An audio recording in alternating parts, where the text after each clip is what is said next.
আসসালামু আলাইকুম। যে যেখান থেকে যেভাবে আমাকে শুনতেছেন আশা করি আপনারা সবাই অনেক ভালো আছেন। পাইথনের প্রোগ্রাম টিউটোরিয়ালে আপনাদেরকে স্বাগতম। আমরা ডেট অ্যান্ড টাইম চ্যাপ্টারটি পড়তেছিলাম এবং অলরেডি আমরা দুইটা টপিক কমপ্লিট করে ফেলেছি, time and date time. So আপনারা যারা এখনও টাইম এবং ডেট টাইমের লেকচারটি দেখেন নাই তারা দ্রুত দেখে আসুন, না হলে পারে আজকের এই লেকচারটি মানে টাইম জোন লেকচারটি বুঝতে হয়তো আপনাদের কোনো প্রবলেম হইতে পারে। সো তার আগে টাইম এবং ডেট টাইম লেকচারটি দেখে আসুন, তাহলে হয়তো আজকের এই লেকচারটি আপনারা পূর্ণাঙ্গভাবে বুঝতে পারবেন। এবং পরবর্তী লেকচারে আমরা দেখব ক্যালেন্ডার। তো আজকের মেন টপিক হলো টাইম জোন। এখন আপনাদের মাঝে একটি প্রশ্ন থাকতে পারে যে টাইম জোনটা আমরা কেন শিখবো বা কেনই বা দরকার আমাদের প্রোগ্রামিং এর ভিতরে।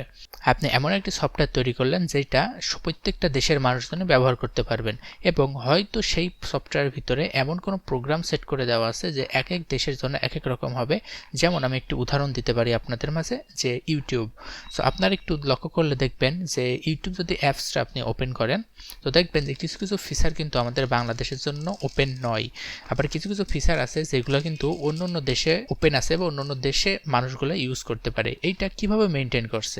কারণ ওরা প্রোগ্রামের ভিতরে টাইম জোনগুলা ক্যালকুলেট করতেছে, কোন টাইম জোনে গেলে পারে আমাদের কোন কোন ফিচার কাজ করবে এবং কোন টাইম জোনে গেলে আমাদের কোন ফিচার কাজ করবে না, সেটা কিন্তু খুব ভালোভাবে মেনটেন করতে পারবে এই টাইম জোন থিওরির মাধ্যমে।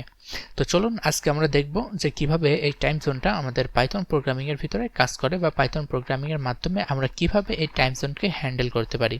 আর এই টাইম জোনের সব ধরনের কাজকর্ম করার জন্য আমাদের হেল্প করবে পাইটিজেড মডিউলটি। তো এখন আমাদের দেখার বিষয় যে এই পাইটিজেড মডিউলের ভিতরে কি কি আছে বা কি কি টপিক আমরা কমপ্লিট করলে আমরা একটি সফটওয়্যারের ভিতরে ফুল টাইম জোনকে আমরা ক্যালকুলেট করতে পারবো। তো ফার্স্টে আসছে অল টাইম জোন। তো এর মাধ্যমে আমরা বুঝতে পারছি হয়তো আমরা এই ওয়ার্ল্ডের যতগুলো টাইম জোন আছে সেই সম্পর্কে জানতে পারবো। তো চলুন স্পাইডার আইটিতে যাই এবং দেখি যে কিভাবে আমরা ওয়ার্ল্ডের সব টাইম জোনকে দেখতে পারি। প্রথমে আমি ইম্পোর্ট করে নেব পাইটিজেডকে এবং এখানে আমি প্রিন্ট করব পাইটিজেড ডট অল টাইম জোন। ওকে, তো চলুন এটাকে রান করে দেখি কি হয়। তো দেখতে পাচ্ছেন যে এখানে কিছু টাইম জোন দেখাইছে এবং এইটা দেখুন যে আমাদের ওয়ার্ল্ডে সম্পূর্ণ যতগুলো টাইম জোন আছে সব কিন্তু একবার এখানে দেখাই দিছে। তো এখন আমরা দেখব ঢাকা বা বাংলাদেশকে আমরা খুঁজে পাই কিনা। এখানে আপনারা যে কোনো এক জায়গায় ক্লিক করার পরে কন্ট্রোল এফ প্রেস করবেন, সাথে সাথে দেখবেন যে এখানে একটি বক্স চলে আসছে। এখানে আমরা লিখব DHAKA ঢাকা। ওকে, গুড। তো এই যে আপনারা এখানে দেখতে পাচ্ছেন যে এশিয়া ঢাকা। ওকে, তার মানে কিন্তু দেখুন যে আমাদের বাংলাদেশের যে টাইম জোনটা সেটা কিন্তু এখানে আছে। এটা যে এখানে যে টাইম জোনটা দেখাচ্ছে এটা কিন্তু ফুল ওয়ার্ল্ডের যতগুলো টাইম জোন আছে সবগুলো কিন্তু একসাথে দেখাচ্ছে এখানে। এইখানে যে টাইম জোনগুলো দেখাচ্ছে এটা কিন্তু সম্পূর্ণ ওয়ার্ল্ডে যতগুলো টাইম জোন আছে সেইগুলা। এখন যদি আপনাদের দেখতে ইচ্ছে হয় যে সচরাচর যেগুলো ব্যবহৃত হয় মানে কমন টাইম জোনগুলো, তো সেটা দেখার জন্য অবশ্যই আপনি এখানে আরেকবার প্রিন্ট করব পাইটিজেড ডট কমন টাইম জোনস। ওকে, এবং আমি উপরেরটা কমেন্ট করে দিচ্ছি। এখন যদি আমি এটাকে রান করি তো দেখতে পারবেন যে নর্মালি যে টাইম জোনগুলো সচরাচর ব্যবহার করা সেই টাইম জোনগুলো কিন্তু এখানে খুব ভালো মতো দেখাই দিছে। তো এখানেও আমরা সার্চ করি ঢাকা বলে, তো দেখতে পারবেন যে এই যে এখানে কিন্তু আমাদের সেই ঢাকাটি চলে এসছে, এই যে এশিয়া ঢাকা। এখন আপনাদের মাঝে মনে হইতে পারে যে এখানে যেটা দেখাচ্ছে এটা তো প্রায় সেমই তো মনে হইতেছে। তো আসুন আমরা একটু দেখি যে এটা সেম কিনা। তো আমরা এখন কি করব, এর লেন্থ বের করব, কারণ লেন্থ বের করলেই আমরা বুঝতে পারবো যে কমন টাইম জোন এবং অল টাইম জোনের ভিতরে পার্থক্যটা আসলে কি। তো চলুন জাস্ট রান করি এবং দেখতে পারবেন যে অল টাইম জোনের ভিতরে আছে 594টা ডাটা এবং কমন টাইম জোনের ভিতরে আছে 439টা ডাটা। তার মানে দেখুন যে অল টাইম জোনের ভিতরে যেগুলো আছে সেগুলো কিন্তু আবার কমন টাইম জোনের ভিতরে আছে। এখন আপনাদের মাঝে একটি প্রশ্ন থাকতে পারে যে কমন টাইম জোনের ভিতরে যেই ডাটাগুলো আসতেছে সেইগুলা কি সবগুলাই কি অল টাইম জোনের ভিতরে আছে, নাকি কমন টাইম জোন এবং অল টাইম জোনের ভিতরে ডাটা কিছু পার্থক্য আছে? তো চলুন জাস্ট একটা ছোট্ট প্রোগ্রামের মাধ্যমে আমরা দেখতে পারবো যে অল টাইম জোন এবং কমন টাইম জোনের ভিতরে সব ডাটাগুলো এক কিনা। ওকে, তো দেখতে পারলেন যে আমি জাস্ট এইটুকু প্রোগ্রাম লিখলাম। এখন আমরা এখানে কি হচ্ছে তার সংক্ষিপ্ত একটা বিবরণ আমি আপনাদের মাঝে দিই। তো এখানে অল টাইম জোনের ভিতরে যে ডাটাগুলো আছে সেগুলো আয়ের ভিতরে রাখছে এবং কমন টাইম জোনের ভিতরে ডাটাগুলো আছে সেগুলো জের ভিতরে রাখছে। তো এইখানে কি চেকটা হইতেছে দেখুন যে অল টাইম জোনের ভিতরে যে ডাটাগুলো আছে সেগুলো কি কমন টাইম জোনের ভিতরে আছে, যদি থাকে তাহলে পরে আমাদের এই যে এই লিস্টের ভিতরে অ্যাড হবে, তারপরে এই লিস্টের লেন্থ বের করব। যদি থাকে সবগুলো ডাটা তাহলে কিন্তু আমাদের এই যে এখানে যে লেন্থটা বের আছে এর সাথে মিলবে। তো চলুন জাস্ট রান করি এইখানে দেখুন যে অল টাইম জোনের ভিতরে আছে 594টা এবং কমন টাইম জোনের ভিতরে আছে 439টা এবং দেখুন যে এখানে এই ক্যালকুলেশনের মাধ্যমে কিন্তু আমরা দেখলাম 439 রেজাল্ট আসছে। তার মানে কি বোঝা গেল, মানে অল টাইম জোন এবং কমন টাইম জোন আলাদা কিছু না। কমন টাইম জোনের ভিতরে জাস্ট যেগুলো সচরাচর ব্যবহার করা হয় বা কমনলি যেই টাইম জোনগুলো আমরা প্রত্যেকটা দেশে ইউজ করি সেইগুলোকে জাস্ট এখানে নিয়ে আনা হয়েছে। তো এইটা আহামরি কোনো কিছু না। তো আশা করি আপনারা এটা বুঝতে পেরেছেন। তো চলুন দেখি পরবর্তীতে আমাদের জন্য কোন মজাদার টপিকটি ওয়েট করছে। এরপরে আসছে কমন টাইম জোন, যেটা আমরা একটু আগে দেখলাম। এরপরে আসছে কান্ট্রি নেমস। কান্ট্রি নেমসের মাধ্যমে আপনারা বুঝতে পারছেন যে কান্ট্রির নাম দেখাবে বা কান্ট্রির নাম নিয়ে কিছু একটা হবে আর কি। তো চলুন যাই স্পাইডার আইডিতে, তো দেখি যে কিভাবে এই কান্ট্রি নেমটা আমাদের টাইম জোনের ভিতরে ব্যবহৃত হয়।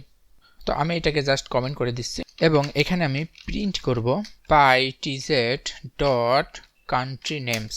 ওকে, এবং এইখানে আমি বাংলাদেশের কোড ইউজ করব। বাংলাদেশের কোড আপনারা যারা বাংলাদেশে থাকেন তারা কিন্তু অবশ্যই জানেন যে বাংলাদেশের শর্ট নেম বা বাংলাদেশের কোড হচ্ছে বিডি। তো চলুন এটা দিয়ে রান করি এবং দেখতে পারবেন যে এখানে কিন্তু বাংলাদেশ লেখা দেখাইছে। ওকে, এইখানে এই কান্ট্রি কোড লেখার সময় অবশ্যই আপনাদের কিছু সতর্কতা মেনটেন করতে হবে। তো আমি আপনাদের ওয়েবসাইটে নিয়ে যাই এবং এই ওয়েবসাইটের লিঙ্ক ডেসক্রিপশনে দেওয়া থাকবে। তো এইখান থেকে আপনারা দেখতে পারবেন যে কোন কান্ট্রির কোন কোড সেগুলো কিন্তু এখানে দেখা যাবে। তো বাংলাদেশে দেখতে পারবেন যে এখানে বিডি দেওয়া আছে। তারপর আমরা একটু আগে কিন্তু এটা চেক করে দেখলাম যে বিডি দিলাম, তারপরে বাংলাদেশ দেখাচ্ছে। তো এখানে বিষয়টা হচ্ছে এখানে বিডি এবং এর পাশে দেখুন আরেকটি বিজিডি আছে। তো বিজিডিটা কি দেখুন যে এখানে দেখুন যে আলফা 2 কোড এবং আলফা 3 কোড। আলফা 2তে মূলত 2টি ক্যারেক্টার ব্যবহৃত হয় এবং আলফা 3তে মূলত 3টি ক্যারেক্টার ব্যবহৃত হয়। তো আলফা 2তে দেখেন যে প্রত্যেকটা কান্ট্রিরই 2টা ক্যারেক্টার দিয়ে কিন্তু কান্ট্রির শর্ট ফর্ম করা হয়েছে এবং এইখানে আপনারা দেখতে পারবেন যে এখানেও কিন্তু 2টার মাধ্যমেই কিন্তু কান্ট্রি কোডগুলো দেখাইতেছে। যদি আমি এখানে আইটি দিই, আইটিতে কি হয় চলুন দেখি। আইটি দেখুন ইটালি। তো এইটার মাধ্যমে আমরা বুঝতে পারলাম যে এখানে কিন্তু 2টা কোড ব্যবহৃত হচ্ছে, 2টা বানে 2টা ক্যারেক্টার ব্যবহৃত হচ্ছে, হওয়ার মাধ্যমে আমরা যে কোনো দেশের নাম দেখতে পারছি। যেমন বাংলাদেশের 3 ক্যারেক্টার মানে আলফা 3-র কোডটা হলো বিজিডি। তো এইটা আমি দিই, তো দেখুন যেখানে কিন্তু ইরোড দেখাচ্ছে। তো আমি যদি এখানে বিডি দিই মানে আলফা 2 কোডটা মানে ডুয়েল ক্যারেক্টার, তো তখন দেখুন যে বাংলাদেশ দেখাচ্ছে। এখন আপনাদের মাঝে প্রশ্ন থাকতে পারে তাহলে আলফা 3টা কোনে ব্যবহৃত হয়? আলফা 3টা স্পেসিফিক কিছু কিছু জায়গায় ব্যবহৃত হয়। আমি যতদূর জানি বাংলাদেশে পাসপোর্টে আলফা 3 ব্যবহৃত করা হয়। তো যেমন আমি আপনাকে একটু দেখাই এক্সাম্পল হিসেবে, বাংলাদেশি পাসপোর্ট, আমি ইমেজের ভিতরে যাই এবং এইখানে আমি আপনাদের মাঝে একটি পিকচার দেখাই যে এখানে আপনারা দেখতে পাচ্ছেন যে দেখুন যেখানে দেশ কোড দেওয়া আছে বিজিডিতে। তার মানে এই যে যখন পাসপোর্টে যে বাংলাদেশের কোড ইউজ করা হয় বা যে কান্ট্রি কোডটা ইউজ করা হয় সেটা কিন্তু বিজিডিতে। তার মানে কি আমরা দেখলাম যে আলফা 3 কোডটাতে আছে 3 ক্যারেক্টার। তার মানে এই যে বিজিডিটা কিন্তু আমাদের এই যে বাংলাদেশে যখন পাসপোর্টের সময় এটা কিন্তু এই ক্ষেত্রে ব্যবহৃত হয়। তার মানে এই যে আলফা 2 এবং আলফা 3 স্পেসিফিকভাবে স্পেসিফিক জায়গায় কিন্তু এগুলো ব্যবহৃত হবে। আশা করি আপনারা বুঝতে পেরেছেন যে আলফা 2 এবং আলফা 3 মানে এই কান্ট্রি কোডের ফুল বিষয়টা। এবং আমরা দেখলাম যে আমাদের প্রোগ্রামিংয়ে আলফা 2 মানে ডুয়েল ক্যারেক্টারের কোডগুলো ব্যবহৃত হচ্ছে। এবং এখানে যদি আপনাদের জানতে ইচ্ছা হয় যে কোন কান্ট্রিতে কোন কোড আছে তাহলে সেটাও আপনারা খুব ভালো মতো এখান থেকে জানতে পারবেন। কোনো ওয়েবসাইট ভিজিট করা লাগবে না, আপনারা চাইলে প্রোগ্রামের মাধ্যমেও সেটা দেখতে পারবেন। ডট আইটেমস, ওকে, তো এইটাকে আমি এখন প্রিন্ট করব আই। ওকে, তো এই যে দেখুন যে এখানে যে কান্ট্রি নেমসের ভিতরে যতগুলো আইটেম আছে সেগুলো কিন্তু সব আয়ের ভিতরে আনবে এবং সেটা প্রিন্ট করে দেখাবে। এবং আমার মনে হয় না যে এগুলো আপনাদের বেশি কিছু বলা লাগবে। তো আমি এটাকে জাস্ট কমেন্ট করছি এবং এটাকে রান করে দেখি এবং এখানে দেখতে পারবেন যে টোটাল যতগুলো কান্ট্রি আছে প্রত্যেকটা কান্ট্রি কোড দেখুন এখানে দেওয়া আছে এবং দেখতে পাচ্ছেন যে এখানে ডুয়েল ক্যারেক্টার, তার মানে কি এটা আলফা 2 কোডটা ইউজ করা হয়েছে এখানে। ওকে, তো আমরা দেখি যে বাংলাদেশেরটা কোথায় আছে, বিডি, এই যে দেখুন বিডিতে দেওয়া আছে বাংলাদেশ। ওকে, তো এতটুকুর মাধ্যমে আপনারা হয়তো ক্লিয়ার বুঝতে পেরেছেন যে কোন কান্ট্রি কোডে কোন দেশকে বোঝাচ্ছে বা কোন দেশের কান্ট্রি কোড কত আপনারা চাইলে এক নজরে এখান থেকে দেখে নিতে পারেন এবং আপনাদের প্রোগ্রামে ব্যবহার করতে পারেন। এইখানে এই কান্ট্রি কোডের মাধ্যমে কিন্তু আমরা বের করতে পারলাম যে কোন দেশটা। এখন যদি আপনাদের মনে হয় যে এই কান্ট্রি কোডের মাধ্যমে আপনারা কোনো দেশের টাইম জোন জানতে চান তাহলে কি করা যায়, তো চলুন দেখি। আমি এটাকে কমেন্ট করে নিচ্ছি এবং এইখানে আমি প্রিন্ট করব pytz.country টাইম জোনস। আগের মতোই আমি এখানে বিডি দিয়ে দেব। তো চলুন জাস্ট রান করি এবং দেখতে পারবেন যে এই যে বিডি এটা কোন টাইম জোনের আন্ডারে আছে, এটা এশিয়া ঢাকা টাইম জোনের আন্ডারে আছে। ওকে, তার মানে দেখুন যে বাংলাদেশ কিন্তু আমাদের এখন এশিয়া ঢাকা টাইম জোনের ভিতরে আছে। এবং আপনি যদি আরো ক্লিয়ার মতো বুঝতে চান তো চাইলে দুইটা একসাথে রান করে দেখতে পারেন। তো এইখানে দেখতে পারবেন যে দেখুন যে বাংলাদেশ যে কান্ট্রি ওইটা কোন টাইম জোনের আন্ডারে আছে, এশিয়া ঢাকা টাইম জোনের আন্ডারে আছে। ওকে, তো এইখানে দেখুন যে বাংলাদেশের টাইম জোন কোনটা, এশিয়া ঢাকা।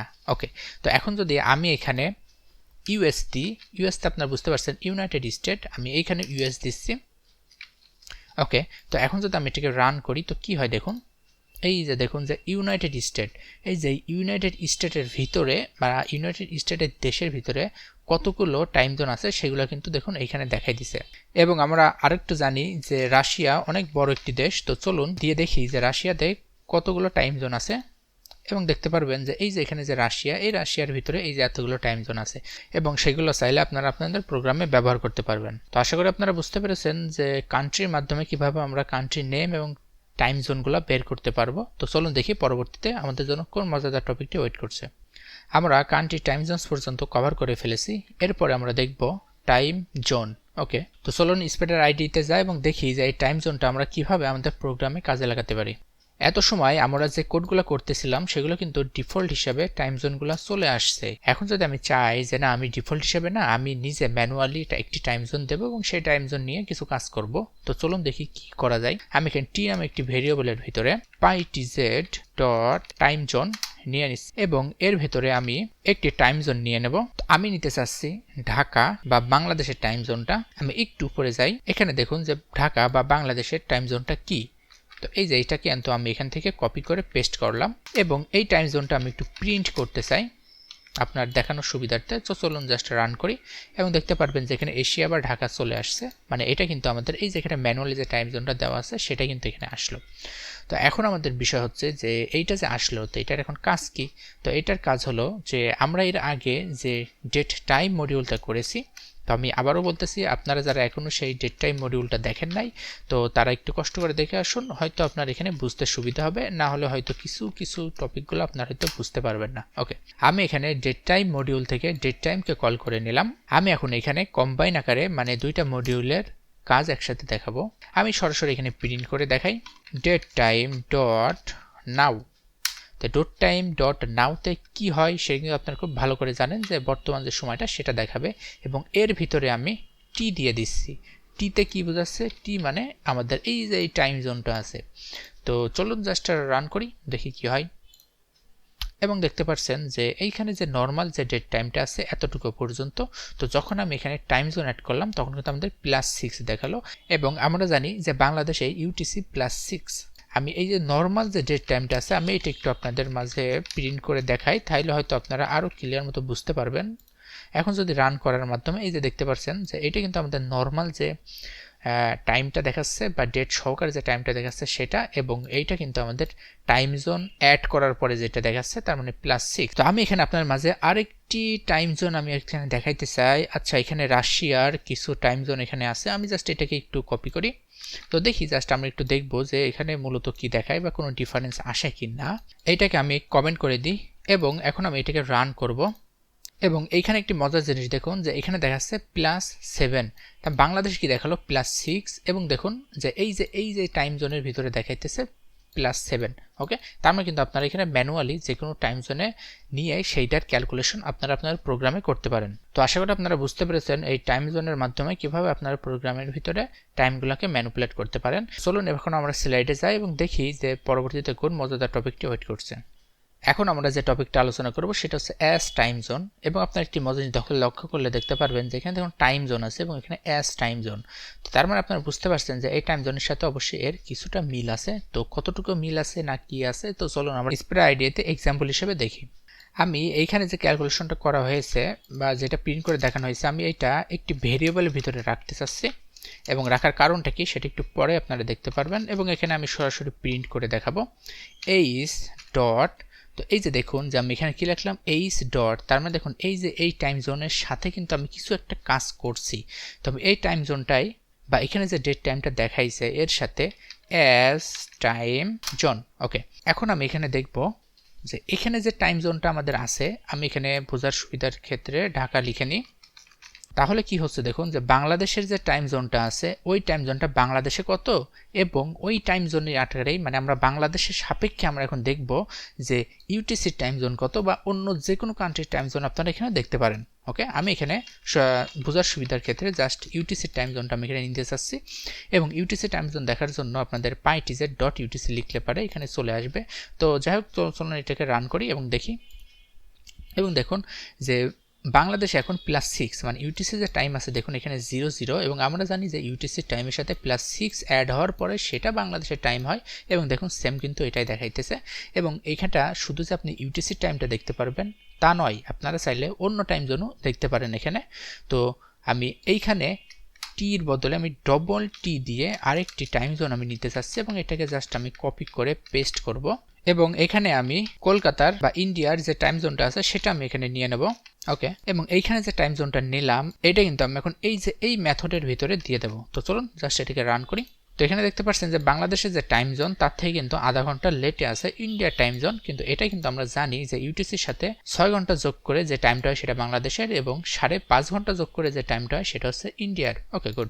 তার মানে এখানে আপনারা কিন্তু আলাদাভাবে টাইম জোন নিয়ে কিন্তু আপনারা এটাকে আলাদাভাবে দেখতে পারেন, বা এটা আপনাদের প্রোগ্রামে ব্যবহার করতে পারেন। এখন যে টাইম জোনগুলো দেখলাম বা টাইমগুলো নিয়ে কাজ করলাম, এখানে একটি জিনিস লক্ষ্য করলে দেখতে পারবেন যে ডেট টাইম ডট নাও করা হয়েছে, এটা কিন্তু ম্যানুয়ালি দেওয়া হয় নাই।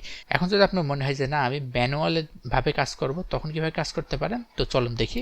আমি জাস্ট এই কয়টা লাইন একটু কমেন্ট করব, কারণ আমরা এই দুইটা টাইম জোন এখানে থাক, কারণ এই দুইটা টাইম জোন আমাদের প্রোগ্রামে লাগবে। তো আমি এখানে সরাসরি প্রিন্ট করে দিব, এবং এখানে আমি ডেট টাইম, এবং আমি এখানে কিছু ডেট নিয়ে নেব র্যান্ডমলি, মান্থ, ডে। ওকে, আমি এতটুকুই নিচ্ছি, আমি এখানে কোনো সময় টময় নিতেছি না। তো চলুন জাস্ট একটু রান করি, এবং এখানে দেখতে পারবেন যে এখানে কিন্তু আমাদের কোনো টাইম জোন দেখায় নাই। তো এখন আমরা দেখব লোকালাইজ। ওকে, লোকালাইজটা খুবই গুরুত্বপূর্ণ যদি আপনারা ম্যানুয়ালি কোনো কাজ করতে চান। তো চলুন যাই আমরা স্পাইডার আইডিতে এবং দেখি যে লোকালাইজের কতটুকু গুরুত্বপূর্ণ ভূমিকা পালন করে আমাদের এই টাইম জোনের ভিতরে। এখানে আপনারা একটি জিনিস লক্ষ্য করলে দেখতে পারবেন যে ডেট টাইমটা আমাদের অটোমেটিকভাবে টাইমকে কালেক্ট করতেছে। তো যদি আপনাদের ইচ্ছা হয় যে আপনি ম্যানুয়ালি টাইম দিয়ে সেটাতে টাইম জোন সেট করবেন, তো তখন আপনি কিভাবে করতে পারেন চলুন আমরা একটু দেখি। আমি এটাকে কমেন্ট করে দিচ্ছি, এবং এইখানে আমি এই টাইম জোন দুইটাকে রেখে দিচ্ছি, কারণ এই টাইম জোন দুইটা আমাদের পরবর্তীতে লাগবে। আমি এখন এখানে প্রিন্ট করব ডেট টাইম। এই ডেট টাইমের ভিতরে আমি কিছু দিয়ে দেবো, ইয়ার দিয়ে দিচ্ছে। ফার্স্ট আমি এখানে ইয়ার দিয়ে দিচ্ছি, র্যান্ডমলি আমি আমার মতো কিছু সংখ্যা দিয়ে দিই, আপনারা চাইলে আপনাদের মতো দিতে পারেন। এবং আমি এখন এই দুইটা একটু কমেন্ট করি, এবং এটাকে জাস্ট আমি একটু রান করি। তো দেখতে পারবেন যে এখানে কিন্তু আমাদের একটি টাইম এখানে দেখাইছে, কিন্তু দেখতে পারবেন যে এখানে আগের মতো কিন্তু এখানে যে কোনো টাইম জোন দেখায় নাই। তো এখন আমাদের এই ম্যানুয়ালি সেট করার সময় অবশ্যই আমাদের একটি টাইম জোন এখানে দিতে হবে।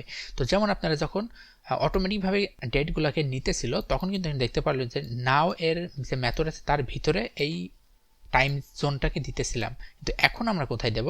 তো এই কারণে আর কি মূলত ব্যবহৃত করা হয়েছে লোকালাইজটা। তো দেখুন যে টিতে কি আছে, এই যে এশিয়া বা ঢাকার এই টাইম জোনটা আছে।